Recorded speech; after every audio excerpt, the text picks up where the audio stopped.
पहला कुरिन्थियों 9 अध्याय 14 वचन जी। इसी रीति से प्रभु ने भी ठहराया कि जो लोग सुसमाचार सुनाते हैं उनकी जीविका सुसमाचार से हो। कोई पास्टर ऐसे नहीं करेगा। दे आर एम्बेसडर्स, वो तो राजदूत हैं, वो तो परमेश्वर के ठहराए हुए हैं, वो तो उच्च पदवी वाले हैं, वो तो ऊंचे स्थानों पर बिठाए गए हैं, वो तो दुगने आदर के योग्य हैं।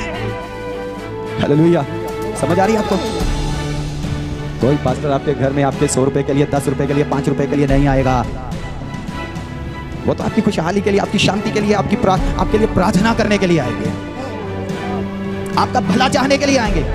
अब आगे से आपका फर्ज है, महीने में 1 बार आए या 2 बार आए, आप अपनी भेंट जरूर उन्हें दें, जरूर अपनी भेंट उन्हें दें। खाली हाथ कभी भी प्रभु के दास को अपने घर से ना भेजें।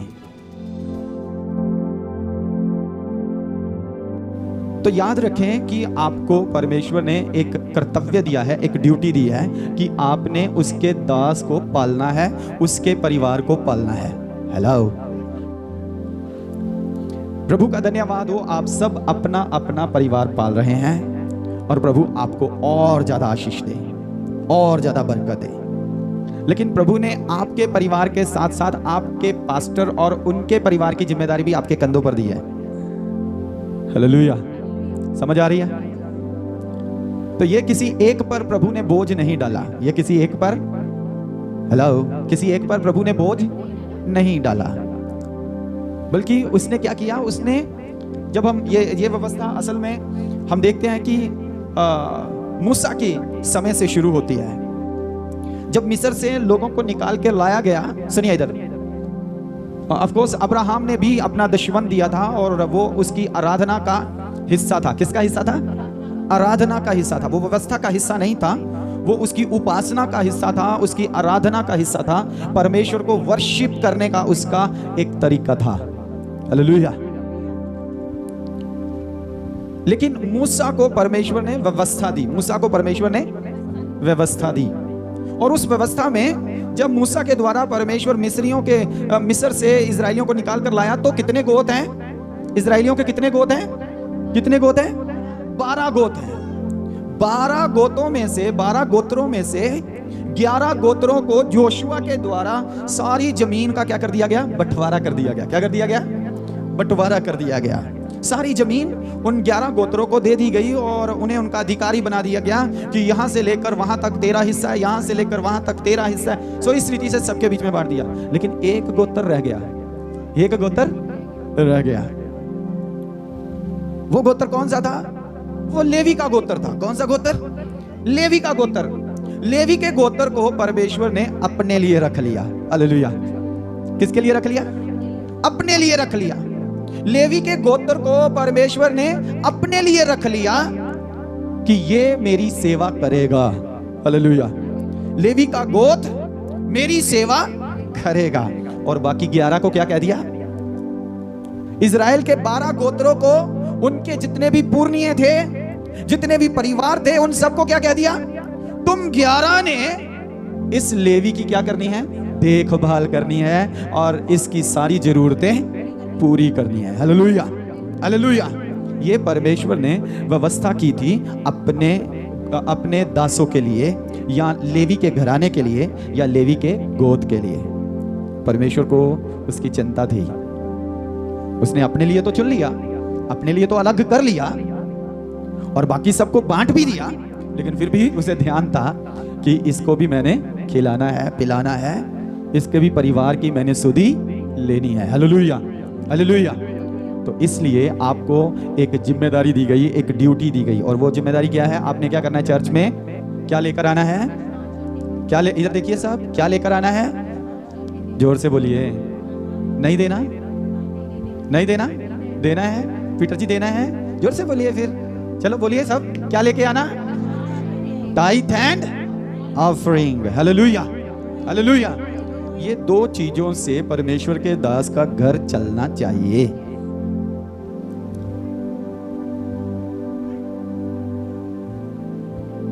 और यदि हम ये दो चीजें नहीं लेकर आएंगे तो इसका मतलब परमेश्वर के दास के पास कोई इनकम सोर्स नहीं है।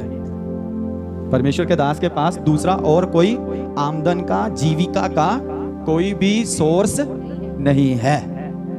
ये ध्यान से समझना। परमेश्वर के दास के लिए एक ही सोर्स है, वो सेवकाई है। इसलिए अपनी भेंटें और अपना दान प्रभु के हजूर में जरूर लेकर आए। तो आपको इस बात को समझना है, बाहर भलाई करने से पहले पहले जो अंदर आपको फील्ड दी गई है, जो आपको जिम्मेदारी की है, जो ड्यूटी आपको दी गई है, जो कर्तव्य आपका है, पहले अंदर तो निभाएं, फिर बाहर भी निभाया जाएगा। Hallelujah, hallelujah. तो प्रभु का कलाम हमें सिखाता है। आइए हम बाइबल में से एक दो वचन पढ़ लें। कुरिन्थियों की पहली पत्री उसका 9 अध्याय उसके 7 वचन से 14 वचन तक पढ़िए। कुरिन्थियों की पहली पत्री उसका 9 अध्याय उसके 7 वचन से 14 वचन तक माइक में पढ़ दीजिए। कौन कभी अपनी गिरहा से खाकर सिपाही का काम करता है? कौन दाख की बारी लगाकर उसका फल नहीं खाता? कौन भेड़ों की रखवाली करके उनका दूध नहीं पीता? क्या मैं ये बातें मनुष्य ही की रीति पर बोलता हूँ? क्या व्यवस्था भी यही नहीं कहती? क्योंकि मूसा की व्यवस्था में लिखा है, दावते समय चलते हुए बैल का मुंह ना बांधना। क्या परमेश्वर बैलों ही की चिंता करता है, या विशेष करके हमारे लिए कहता है? हाँ, हमारे लिए ही लिखा गया, क्योंकि उचित है कि जोतने वाला आशा से जोते और दावने वाला भागी होने की आशा से दाविनी करे। अतः जबकि हमने तुम्हारे लिए आत्मिक वस्तुएं बोई, तो क्या यह कोई बड़ी बात है कि तुम्हारी शारीरिक वस्तुओं की फसल काटें? जब दूसरों का तुम पर यह अधिकार है, तो क्या हमारा इससे अधिक ना होगा? परंतु हम यह अधिकार काम में नहीं लाए, परंतु सब कुछ सहते हैं कि हमारे द्वारा मसीह के सुसमाचार में कुछ रुकावट न हो। क्या तुम नहीं जानते कि जो मंदिर में सेवा करता है वे मंदिर में से खाते हैं, और जो वेदी की सेवा करते हैं वे वेदी के साथ सहभागी होते हैं? इसी रीति से प्रभु ने भी ठहराया है कि जो लोग सुसमाचार सुनाते हैं उनकी जीविका सुसमाचार से हो। Hallelujah, hallelujah. किसी को समझ आई? यहां पर समझ आई? तो यहां पर पौलुस जो कि एक प्रेरित है, एक सेवक है, वो कुरिन्थियों की कलीसिया से बात कर रहा है। किससे बात कर रहा है? कुरिन्थियों की कलीसिया से बात कर रहा है। और बात करते हुए वो यहां पर तर्क दे रहा है। क्या दे रहा है? तर्क दे रहा है। क्या तर्क दे रहा है? यहां पर उसने 2-3 तर्क दिए हैं। एक, उसने सेना के सिपाही का तर्क दिया। क्या तर्क दिया? उसने कहा, सेना में भर्ती होने वाला कौन ऐसा सैनिक है जो सेना में सेवा करे, सेना में एक नौकरी करे, काम करे, लेकिन तनख्वाह ना ले? हेलो। या फिर लिखा है वह अपनी पॉकेट से खर्च करे। तो लिखा है ऐसा कोई भी सैनिक नहीं है सेना में जो वहां पर काम करने जाता हो लेकिन खर्च अपनी पॉकेट से करता हो। जहां काम करता है वहां से उसे उसकी जरूरतें पूरी करने के लिए वेतन दिया जाता है। हालेलुया। फिर आगे दूसरा तर्क दिया गया है, कौन है जो भेड़ों को पालता है, उनकी रखवाली करता है, पर उनका दूध नहीं पीता? तो जो भेड़ों की रखवाली करने वाला या उन्हें पालने वाला है, वह क्या करता है? उनका दूध निकालता है और उसमें से पीता है। फिर क्या लिखा है? बैल के बारे में पढ़िए। क्या लिखा है? दावते समय चलते हुए बैल का मुंह ना बांधना। हाँ, लिखा है कि दावते समय, दावते समय मतलब, दावते समय मतलब जब वह चर रहा है, जब वह चर रहा है, जब वह खा रहा है, तब उसका मुंह ना बांधना। तो बैल का मुंह ना बांधना, क्योंकि वो तेरे लिए हल चलाता है, तेरे लिए भार ढोता है, तेरे लिए काम करता है। जब उसके खाने का समय है तब तू उसके मुंह को छिक्का ना लगाना, उसके मुंह को छिक्का ना लगाना, उसे आराम से खाने देना। ये तीसरी एग्जाम्पल हो गई। फिर आगे, क्या परमेश्वर बैलों ही की चिंता करता है? हाँ, या विशेष करके हमारे लिए कहता है? हाँ। हाँ, हमारे लिए ही लिखा गया। ओके, बस। क्या परमेश्वर बैलों के लिए कह रहा है सिर्फ, या फिर हमारे लिए कह रहा है? हमारे मतलब किसकी बात कर रहा है पौलुस?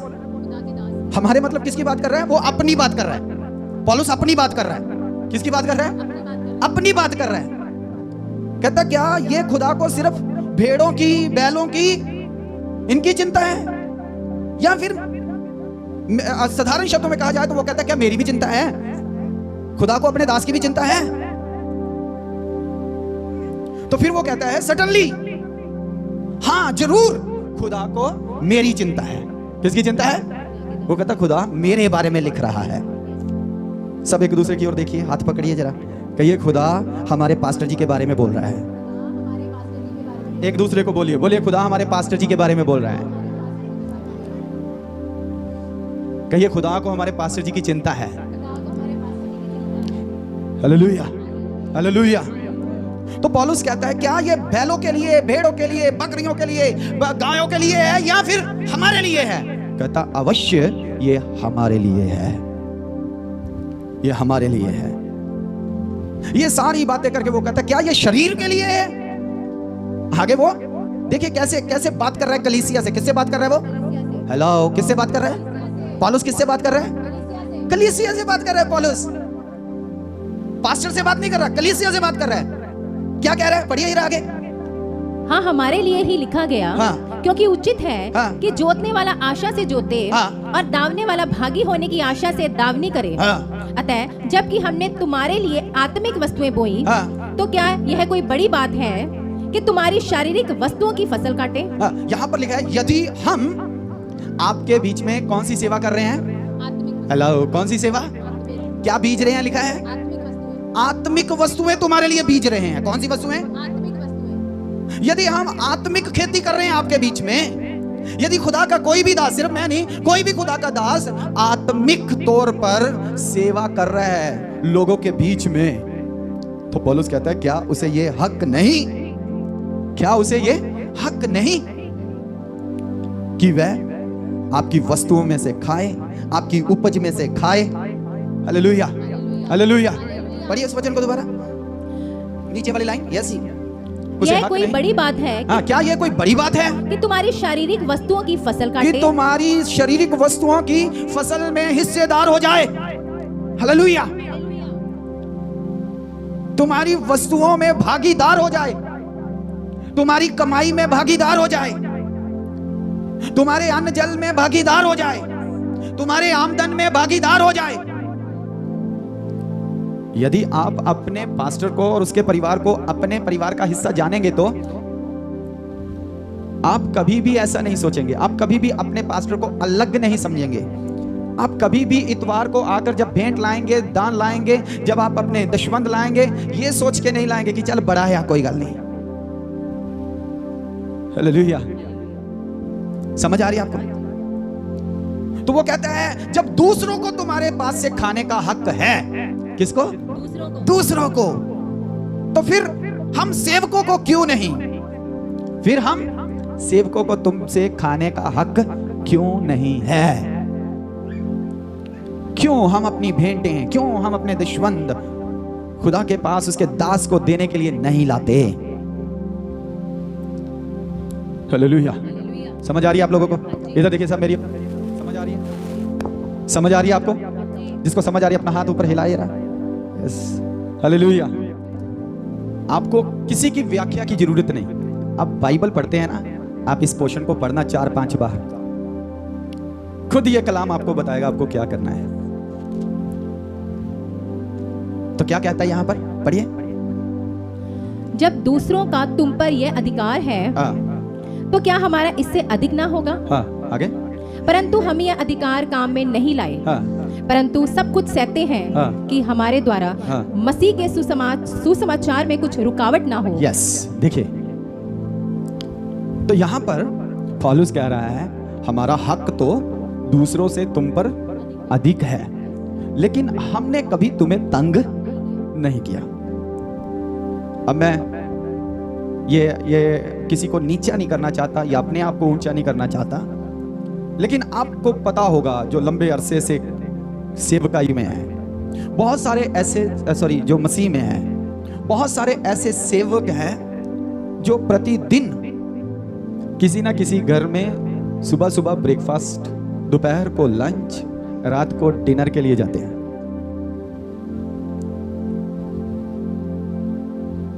तो पौलुस कहता है, क्या मैंने तुम्हें कभी तंग किया सुबह के ब्रेकफास्ट के लिए, दोपहर के लंच के लिए, रात के डिनर के लिए? क्या मैंने कभी तंग किया? क्या कभी मैंने आपको फोन किया मेरे लिए खाना बनाओ, आज मैं खाना बनाने आ रहा हूं, खाना खाने आ रहा हूं? कि मुर्गा बनाओ, पनीर बनाओ, दाल बनाओ, आज मैं मेरे परिवार के साथ आपके घर में आ रहा हूं? पौलुस भी यही कह रहा है, कहता मेरा हक तो है, मैं ऐसा कर तो सकता हूं, लेकिन मैंने कभी किसी को तंग नहीं किया, कभी किसी को तंग नहीं किया। फिर क्या कहते हैं, क्या करता हूं मैं? क्या तुम कि हमारे द्वारा मसीह के सुसमाचार में कहता इसलिए तंग नहीं करता कहीं मसीह के सुसमाचार के लिए ठोकर ना बन जाए। ये मसीह के सुसमाचार के लिए ठोकर, कुछ लोगों को दशवंध का प्रचार कर दो तो वो चर्च छोड़ देते हैं। हेलो, वो क्या करते हैं? वो चर्च छोड़ देते हैं। कुछ लोगों को दान का, भेंट का प्रचार कर दो तो वो पादरी साहब को अपने घर बुलाना बंद कर देते हैं, क्योंकि पादरी साहब आएंगे तो क्या देनी पड़ेगी? हेलो, ऑफरिंग देनी पड़ेगी, भेंट देनी पड़ेगी, चाहे फिर पादरी साहब 7 दिन ही आपके घर में आए। हेलो, कितने दिन? हफ्ते में 7 दिन है, 7 दिन भी पादरी साहब आपके घर में आए तो असूलन बनता है कि आप अपने पादरी साहब को जरूर भेंट दें। कोई पास्टर ऐसे नहीं करेगा। दे आर एम्बेसडर्स, वो तो राजदूत हैं, वो तो परमेश्वर के ठहराए हुए हैं, वो तो उच्च पदवी वाले हैं, वो तो ऊंचे स्थानों पर बिठाए गए हैं, वो तो दुगने आदर के योग्य हैं। हालेलुया, समझ आ रही है आपको? कोई पास्टर आपके घर में आपके 100 रुपए के लिए, 10 रुपए के लिए, 5 रुपए के लिए नहीं आएगा। वो तो आपकी खुशहाली के लिए, आपकी शांति के लिए, आपके लिए प्रार्थना करने के लिए आएंगे, आपका भला चाहने के लिए आएंगे। अब आगे से आपका फर्ज है, महीने में 1 बार आए या 2 बार आए, आप अपनी भेंट जरूर उन्हें दें, जरूर अपनी भेंट उन्हें दें। खाली हाथ कभी भी प्रभु के दास को अपने घर से ना भेजें। Hallelujah, hallelujah. तो क्या कहता पौलुस यहां पर? कि हमारे द्वारा हमने आपको कभी तंग नहीं किया। नहीं किया। आपके पास्टर जी ने आपको कभी तंग किया? हम किसी को तंग नहीं करते। फिर आगे, क्या तुम नहीं जानते? क्या तुम नहीं जानते कि जो मंदिर में सेवा करते हैं, जो मंदिर में सेवा करते हैं, वे मंदिर में से खाते हैं, वे मंदिर में से खाते हैं, और जो वेदी की सेवा करते हैं, और जो वेदी पर सेवा करते हैं, वे वेदी के साथ भागी होते हैं। वे वेदी में से खाते हैं। इसी रीति से प्रभु ने भी ठहराया है, प्रभु ने भी ठहराया है कि जो लोग सुसमाचार सुनाते हैं, जो लोग सुसमाचार सुनाते हैं, जो लोग उसके राज्य की खुशखबरी का प्रचार करते हैं, जो लोग पर प्रभु की सेवा करने वाले हैं, सेवादार हैं, उनकी जीविका सुसमाचार से हो, सुसमाचार की सेवकाई से ही हो जाए। Hallelujah, hallelujah. किसी को समझ आई? ये कौन सा वचन है? 14 वचन। 14 वचन फिर से पढ़िए, सब पढ़िए, अपनी अपनी बाइबल खोलिए, अपनी अपनी बाइबल खोलिए। 1 कुरिन्थियां 9 अध्याय 14 वचन। 1 कुरिन्थियां सब खोल लीजिए। 1 कुरिन्थियां, जेनिफर बाइबल खोलिए, जिनके पास बाइबल है बाइबल खोलिए। 1 कुरिन्थियां 9 अध्याय 14 वचन जी। इसी रीति से प्रभु ने भी ठहराया कि जो लोग सुसमाचार सुनाते हैं, उनकी जीविका सुसमाचार से हो। हालेलुया। अब एक दूसरे की तरफ देखिए, हाथ पकड़ लीजिए। चलो अच्छा है, हाथ पकड़ लीजिए। कहिए, हमारे पास्टर जी की जीविका हम हैं, हम ही में से पास्टर जी ने खाना पीना है और हम ही से सारा कुछ उन्हें मिलना है। हालेलुया। किसने कहा ये? आपने कहा या बाइबल ने कहा? हालेलुया। और कलाम में लिखा है, तीमुथियुस की पहली पत्री में लिखा है, सारे वचन पवित्र आत्मा की पवित्र आत्मा की अगुवाई से लिखा गया है। तो कौन बोल रहा है हमसे? कौन बोल रहा है हमसे? बोलिए, अरे जोर से बोलिए, बोलिए। आज पवित्र आत्मा आपसे बात कर रहा है। अपने साथी से कहिए, पवित्र आत्मा आपसे बात कर रहा है। प्रभु के नाम की स्तुति हो। कितनों को समझ आ रही है? अब कुछ लोगों को, हाथ नीचे करिए, कुछ लोगों को लगता है यदि कोई एक परिवार पास्टर जी की मदद कर रहा है, उसके बच्चों की मदद कर रहा है, उसको अच्छे अच्छे कपड़े पहना रहा है, उसको अपनी गाड़ी में घुमा रहा है, तो कुछ लोगों को लगता है पास्टर जी क्या है? लालची हैं। क्या है पास्टर जी? जोर से बोलिए, क्या है? लालची है।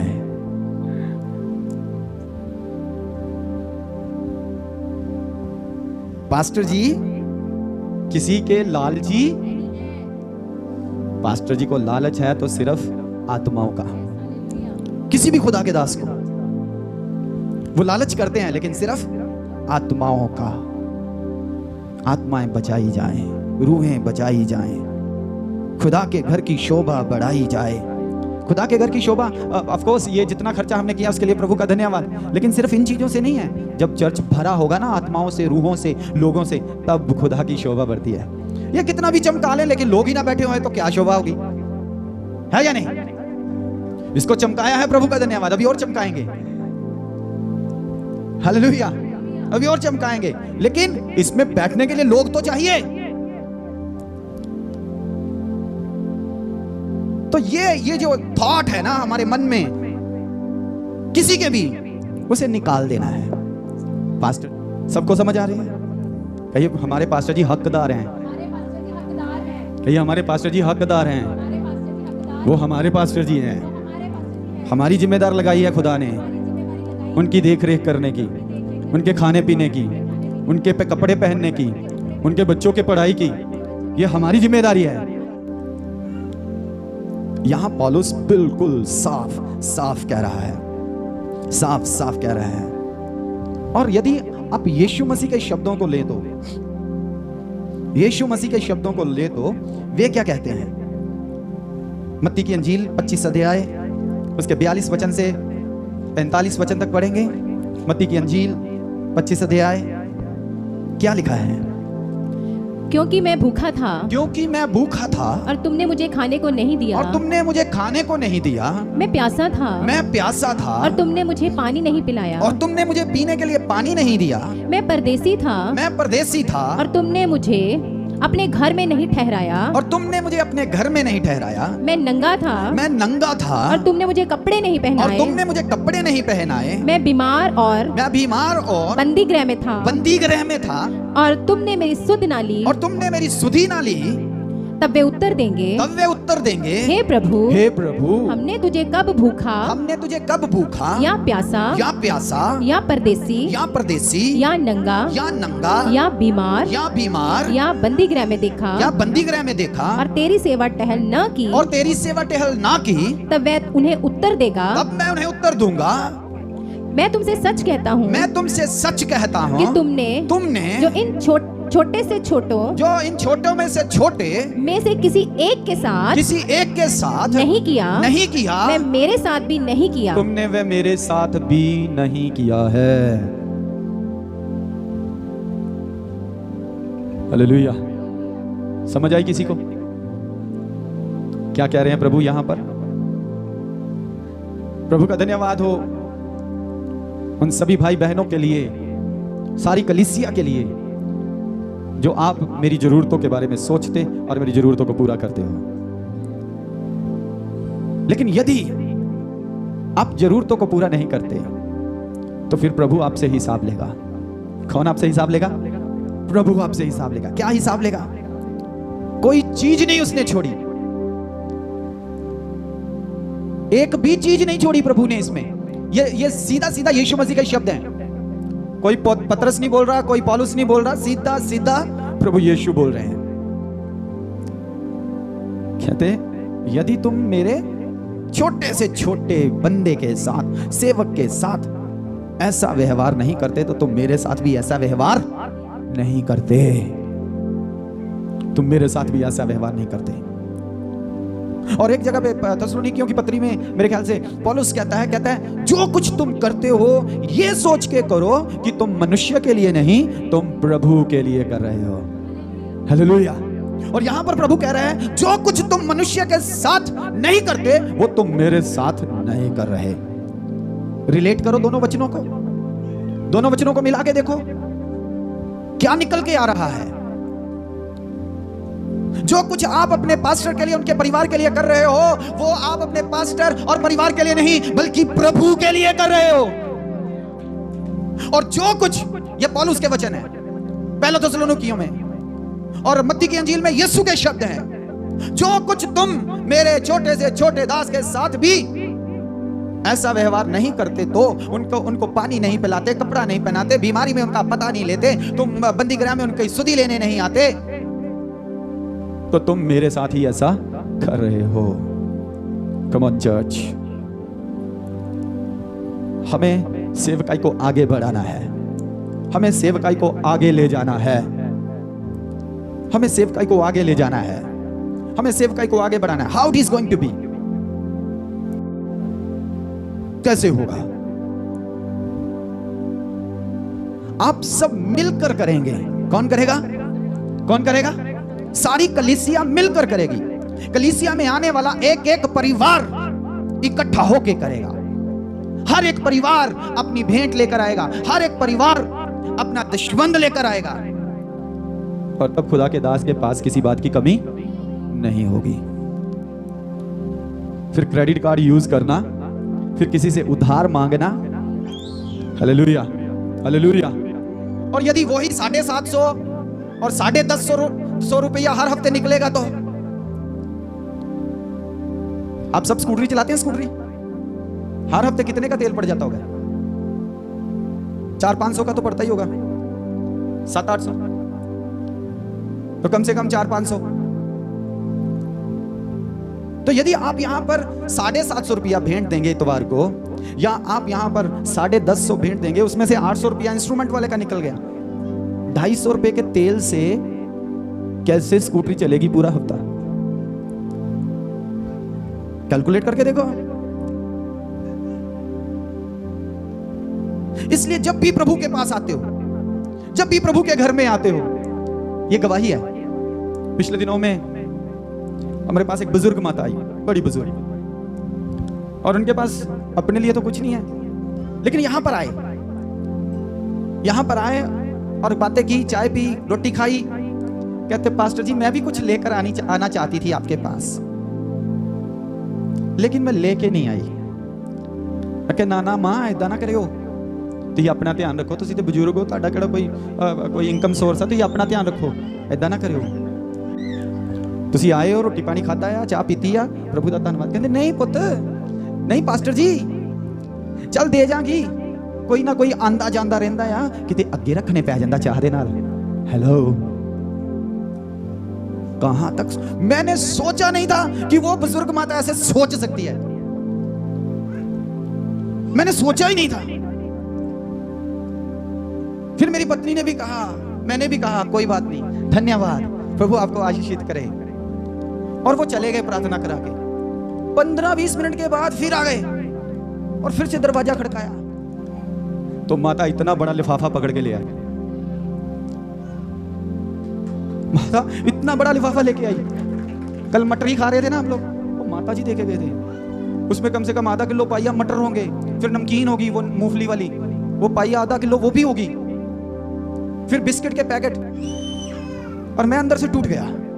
मैंने कहा प्रभु, मैंने इस मां से अपेक्षा नहीं की थी कि ये मां ऐसा कर सकती है, लेकिन तू जानता है मेरे बच्चे कहते हैं पापा घर में कुछ खाने के लिए नहीं है, पापा बिस्किट चाहिए, पापा ये नहीं है, पापा वो नहीं है। सबके बच्चों की तरह है ना मेरे बच्चे भी। तो उस दिन कुछ भी नहीं था, उस दिन नमकीन भी आ गई 2 तरह की, बिस्किट भी आ गए 2 तरह के। Hallelujah hallelujah. मैंने बच्चों से कहा, मैंने कहा प्रभु का धन्यवाद करो उस बुजुर्ग माता के लिए, क्योंकि कलाम में लिखा है जहां तू नहीं बीजता वहां से भी काटेगा, जहां तेरी अपेक्षा नहीं वहां से भी तेरे लिए मैं पैदा कर दूंगा। हालेलुया। मेरा खुदा छोटा नहीं है, वो मेरे बारे में सब जानता है, वह मेरी सारी जरूरतों को जानता है। कोई अमीर नहीं देगा तो गरीब पैदा हो जाएगा देने के लिए, लेकिन मेरा प्रभु खड़ा करेगा उसे। हालेलुया। मेरा प्रभु महान है। जिसने मुझे बुलाया है वह वफादार है, वह वफादार है। वह आपके 750 को 7,500 में बदल देगा। वो आपके 10.5 को 10,500 में बदल देगा। वह 5 रोटी और 2 मछलियों को बदलने की कुव्वत रखने वाला नहीं, वो आपकी इस भेंट को भी बदल कर मेरी जेब में डालने वाला परमेश्वर है।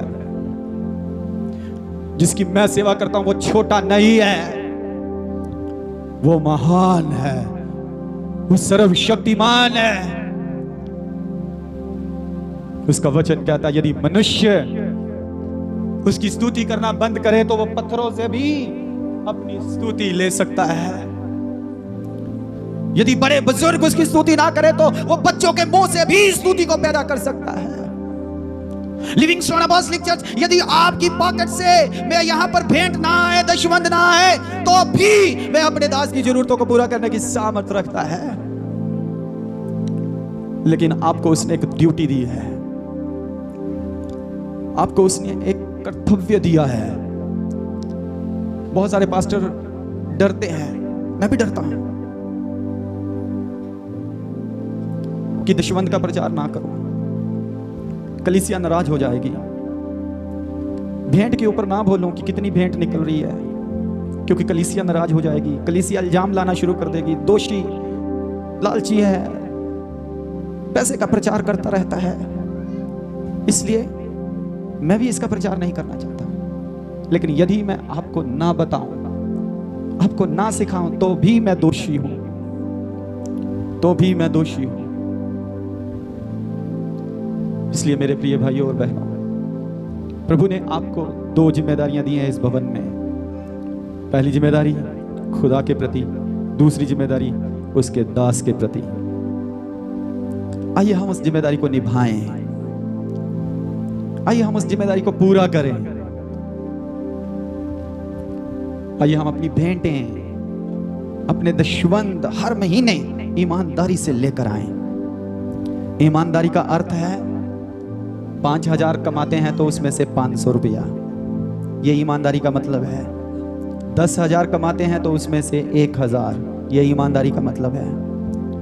20,000 कमाते हैं तो उसमें से 2,000, 30,000 कमाते हैं तो 3,000, 40 तो 4, 50 तो 5 लाख है तो 10,000। आप अपनी ईमानदारी से अपनी भेंट, अपने दशवंद ले आए। ये ना कैलकुलेट करें कि पास्टर जी को यदि मैंने 1,000 दिया तो दूसरे ने भी 1,000 दिया होगा। ये कैलकुलेट करना आपका काम नहीं है कि अगर मैंने 2,000 दिया तो दूसरे ने भी 2,000 दिया होगा। मैंने 3,000 दिया तो दूसरे ने भी 3,000 दिया होगा। अगर 30 परिवार पास्टर जी को 2,000 रुपया दे रहे तो पास्टर जी की तो चांदी चांदी है, पास्टर जी को तो 60,000 रुपया इकट्ठा हो गया।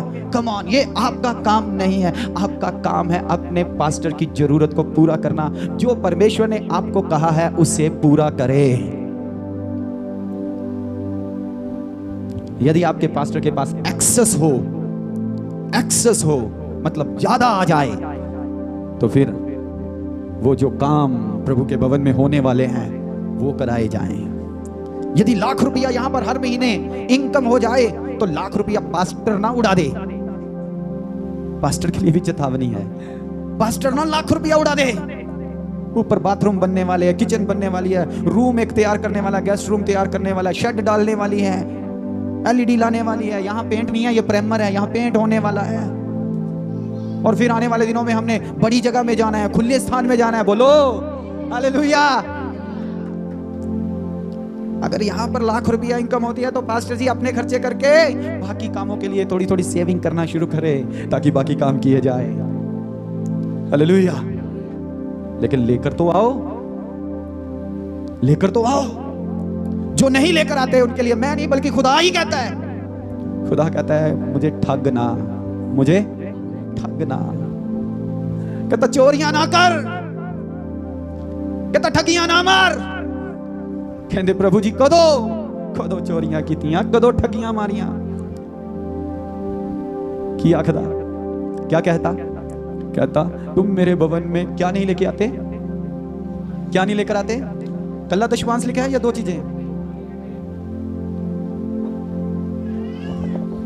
दशवांश और भेंटे हैं, हालांकि 3 में लिखा है।